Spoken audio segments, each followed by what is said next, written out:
ಎಲ್ಲರಿಗೂ ನನ್ನ ಯೂಟ್ಯೂಬ್ ಚಾನೆಲ್ಗೆ ಸ್ವಾಗತ. ಹೇಗಿದ್ದೀರಿ ಎಲ್ಲರೂ ಸಹ?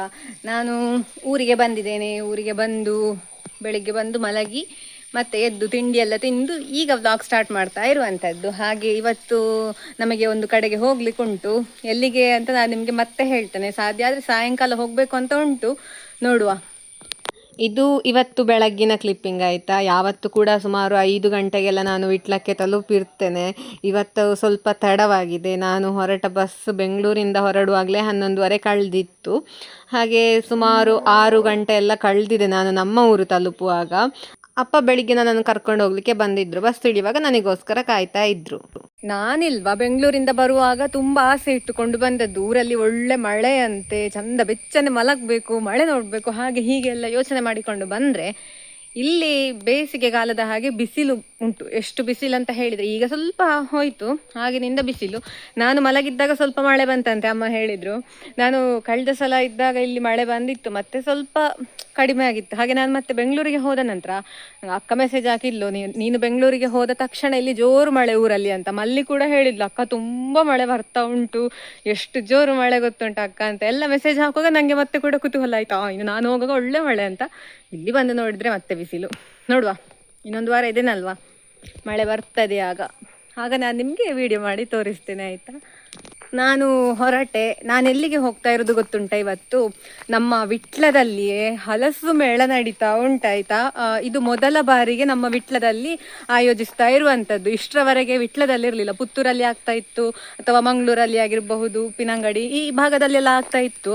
ಆದರೆ ಈ ಸಲ ವಿಟ್ಲದಲ್ಲಿ ಹಲಸು ಮೇಳ, ಅದು ನಮ್ಮ ಊರಲ್ಲಿ ಅಂತ ಹೇಳಿದಾಗ ನಾವು ಹೋಗದಿದ್ರೆ ಹೇಗೆ ಅಲ್ವಾ? ಹಾಗಾಗಿ ಇವತ್ತು ನಾನು, ಅಮ್ಮ ಮತ್ತು ದೊಡ್ಡಮ್ಮ ಹೋಗ್ತಾ ಇದ್ದೇವೆ. ಅಪ್ಪ ಬರುವುದಿಲ್ಲ, ಸ್ವಲ್ಪ ಕೆಲಸ ಉಂಟು ಹೇಳಿದರು. ಹಾಗೆ ನಾವು 3 ಜನ ಹೋಗುವ ಒಂದು ಆಲೋಚನೆ ಮಾಡಿದ್ದೇವೆ. ಈಗ ವಿಟ್ಲದಲ್ಲಿ JL ಆಡಿಟೋರಿಯಂ ಅಂತ ಉಂಟು. ನಮ್ಮ ವಿಟ್ಲ ಪೇಟೆಯಿಂದ ಸಾಲೆತ್ತೂರು ರೋಡ್ಗೆ ಹೋಗುವಾಗ ನೀರಕಣಿ ಅಂತ ಹೇಳುವ ಜಾಗದ ಹತ್ತಿರ ಇರುವಂಥ ಹಾಲ್ ಅದು. ನಮಗೆ ಸ್ವಲ್ಪ ಹತ್ತಿರವೇ ಆಗ್ತದೆ ಇಲ್ಲಿ. ಹಾಗೆ ಹೋಗುವಾಗ ನಾವು ರಿಕ್ಷಾದಲ್ಲೇ ಹೋಗೋದು. ನೋಡುವ ಅಲ್ಲಿ ಯಾವ ರೀತಿ ಈ ಸಲ ಹಲಸು ಮೇಳ ನಡೀತಾ ಉಂಟು, ಎಂತೆಲ್ಲ ಉಂಟು, ಯಾರೆಲ್ಲ ಸಿಗ್ತಾರೆ ಎಂತ ಗೊತ್ತಿಲ್ಲ. ಈಗ ಸಂಜೆ ಗಂಟೆ ಎಷ್ಟಾಯಿತು ಗೊತ್ತುಂಟ? 3:25 ಆಯಿತು. ನಾವು ಹಾಗೆ ಒಂದು 3:30 ಹಾಗೆ ಹೋಗಿ ಬರುವ ಅಂತ ಮಾತಾಡ್ಕೊಂಡದ್ದು. ಹಾಗೆ ದೊಡ್ಡಮ್ಮ ಕೂಡ ಬಂದಿದ್ದಾರೆ, ಅಮ್ಮನಿಗೆ ಕೂಡ ಹೊರಟಾಯ್ತು, ಇನ್ನು ರಿಕ್ಷಾ ಬರಲಿಕ್ಕೆ ಬಾಕಿ. ಹಾಗೆ ಇವತ್ತು ಹೋಗುದು. ಮೊನ್ನೆಯಿಂದಲೇ ಹೇಳ್ತಾ ಇದ್ರಪ್ಪ, ಈ ಸಲ ವಿಟ್ಲದಲ್ಲಿ ಹಲಸು ಮೇಳ ಉಂಟಂತೆ ಅಂತ. ಹಾಗಾದ ಕಾರಣ ಹೋಗಿ ಬರುವ. ಇವತ್ತು ನಾನು ಈ ವಿಡಿಯೋ ಮಾಡಿ ಇವತ್ತು ಎಡಿಟ್ ಮಾಡಿ ಹಾಕುವ ಅಂತ ಇದ್ದೇನೆ. ಯಾಕಂತ ಹೇಳಿದರೆ ನಾಳೆ ಒಂದು ದಿವಸ ಇರೋದು. ಯಾರಾದರೂ ನಮ್ಮ ಆಸುಪಾಸಿನವರಿಗೆ ಸಹಾಯ ಆಗೋದಿದ್ರೆ ಆದಿತ್ತು, ಯಾರಿಗಾದರೂ ಗೊತ್ತಿರದಿದ್ದರೆ. ಅಮ್ಮ ಹೊರಟಿದ್ದಾರೆ, ಹಾಗೆ ಇಲ್ಲಿ ದೊಡ್ಡಮ್ಮ ಕೂಡ ಇದ್ದಾರೆ. ರಿಕ್ಷಾ ಬರುವ ಸೌಂಡ್ ಕೇಳ್ತಾ ಉಂಟು. ಈಗ ಹೋಗುವ ನಾವು.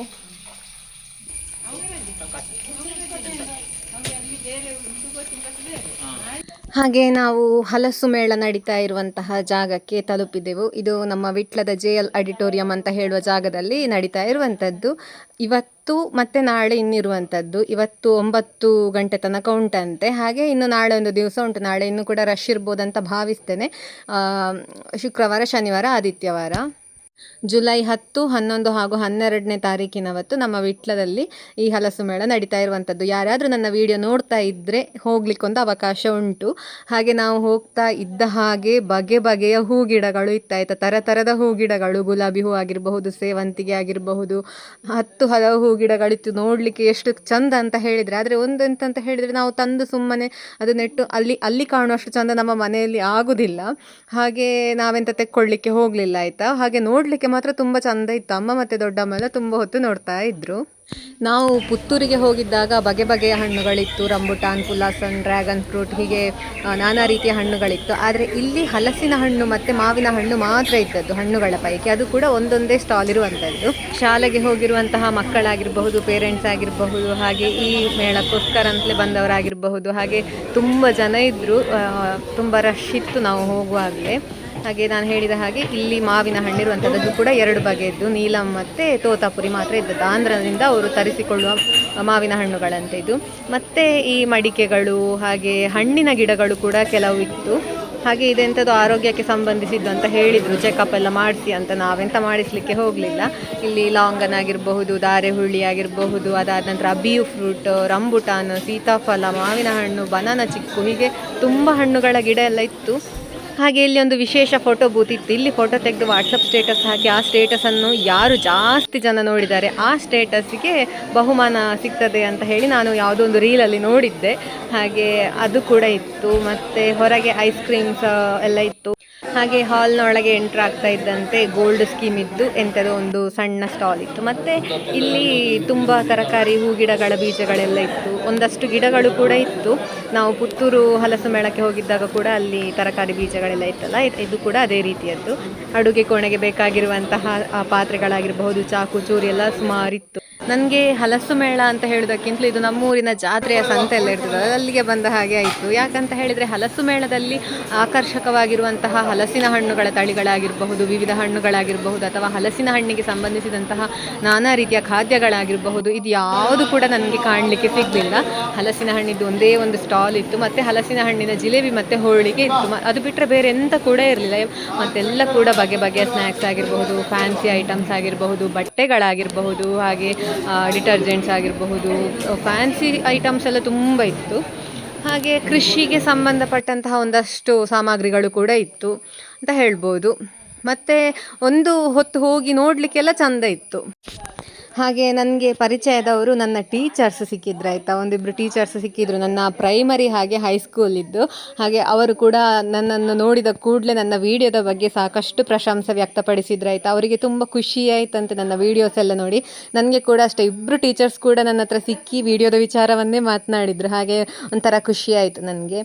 ನಮ್ಮ ವಿಟ್ಲದ ಜನತೆಗೆ ಇದೊಂಥರ ಹೊಸತನದ ಒಂದು ಮೇಳ ಅಂತ ಹೇಳಬಹುದು. ಪ್ರತಿ ವರ್ಷ ಜಾತ್ರೆ ಇರ್ತದೆ, ಸಂತೆ ಇರ್ತದೆ. ಅದು ಬಿಟ್ಟು ಈ ರೀತಿಯ ಒಂದು ಹಲಸು ಮೇಳ ಅಂತ ಹೇಳುವಂಥದ್ದು ಒಂದು ಸ್ವಲ್ಪ ವಿಶೇಷ ಅಂತ ಹೇಳಬಹುದು. ಹಾಗೆ ಆ ಒಂದು ಕುತೂಹಲಕ್ಕೋಸ್ಕರ ನಮ್ಮ ಊರಿನ ಜನರೆಲ್ಲ ಬಂದಿದ್ದರು ಇಲ್ಲಿಗೆ ಅಂತ ನನ್ನ ಅಭಿಪ್ರಾಯ. ನಮಗೆ ಕೂಡ ಅಷ್ಟೇ ನೋಡಿ ಖುಷಿ ಆಯಿತು. ಹಾಗೆ ಮತ್ತೆ ಇಲ್ಲಿ ಬೋಟಿ ಇತ್ತು. ಇದು ರಾಗಿದ್ದು ಬೋಟಿ ಅಂತೆ, ಕಪ್ಪು ಬಣ್ಣದ್ದು, ನಿಮಗೆ ಕಾಣ್ತಾ ಇರಬಹುದು. ಊಟಕ್ಕೆ ಸೇರಿಸಿ ಅಥವಾ ಸ್ನ್ಯಾಕ್ಸ್ನ ಹಾಗೆ ತಿನ್ನಲಿಕ್ಕೆ ಕೂಡ ಆಗ್ಬಹುದು. ಹಾಗೆ ಮತ್ತೆ ಇಲ್ಲಿ ವೆಜಿಟೇಬಲ್ ಕಟರ್ ಕೂಡ ಇತ್ತು. ಈ ಈರುಳ್ಳಿ ಎಲ್ಲ ಕಟ್ ಮಾಡಲಿಕ್ಕೆ ತುಂಬ ಸುಲಭ ಆಗ್ತದಲ್ಲ ಹಾಗೆ.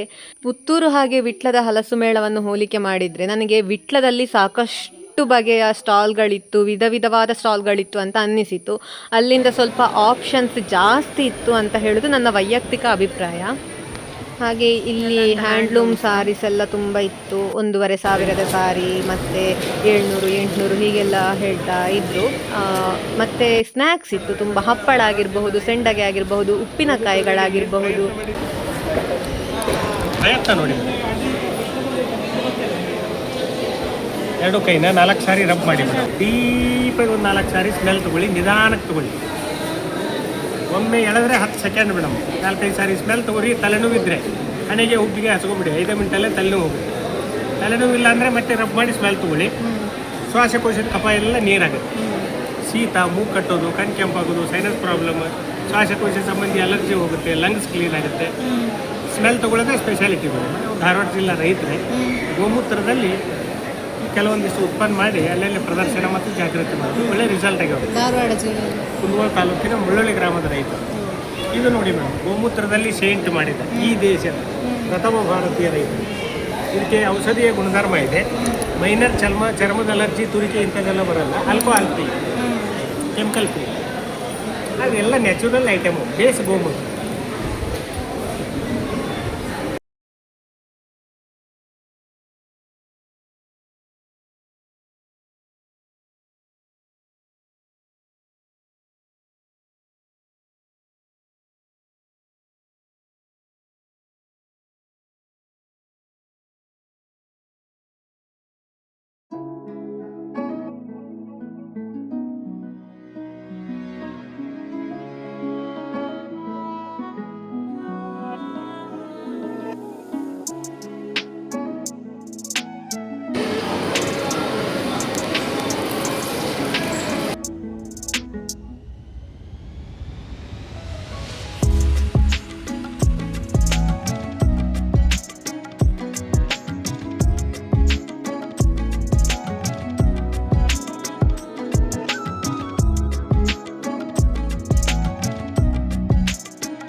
ಇದು ಡ್ರ್ಯಾಗನ್ ಫ್ರೂಟ್ ಇದ್ದು, ಅಮ್ಮನ ಹತ್ರ ಇರೋದು ಕಾಜು ಮತ್ತು ಕಿಸ್ಮಿಸ್ ಇದು ದ್ರಾಕ್ಷಿ ಇದ್ದು, ಮತ್ತು ದೊಡ್ಡಮ್ಮನ ಹತ್ರ ಇರೋದು ಸೀತಾಫಲದ್ದು.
ನಮ್ಮದು ಎಲ್ಲ ನೋಡಿ ಆಯಿತು ಅಂತ ಹೇಳಿ ನಾವು ಮತ್ತೆ ಹೊರಗೆ ಬಂದೆವು. ಹೊರಗೆ ಬಂದಾಗ ನೋಡಿ ನಮ್ಮ ಕಾಡು ಅಲ್ಲಿ ದೂರದಲ್ಲಿ ಕಾಣ್ತಾ ಉಂಟಲ್ಲ, ನಮ್ಮ ಮನೆಯೆಲ್ಲ ಅಲ್ಲಿ ಆ ಜಾಗದಲ್ಲಿ ಇರುವಂಥದ್ದಾಯ್ತಾ.